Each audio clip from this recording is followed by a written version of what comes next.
কড়াইয়ে তেল গরম করে এর মধ্যে দিয়ে দিলাম লম্বা করে কেটে রাখা আলু দিয়ে একটু নেড়েচেড়ে ভেজে নিয়ে এর মধ্যে দিয়ে দিচ্ছি লম্বা করে কেটে রাখা বেগুন। একইভাবে বেগুন আর আলু ভেজে নিচ্ছি। দেখুন বেগুন আলু ভাজা হয়ে গেছে। এবার এই ভাজা বেগুন আলুটা আমি একটা পাত্রে তুলে নিচ্ছি।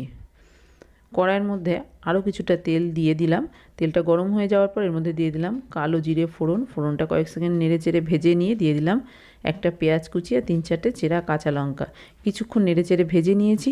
এবার এর মধ্যে দিয়ে দিচ্ছি পরিমাণ মতো হলুদ, স্বাদ অনুযায়ী লবণ, লঙ্কা গুঁড়ো দিয়ে দিলাম ঝালের জন্য, আর রঙের জন্য কাশ্মীরি লাল লঙ্কার গুঁড়ো।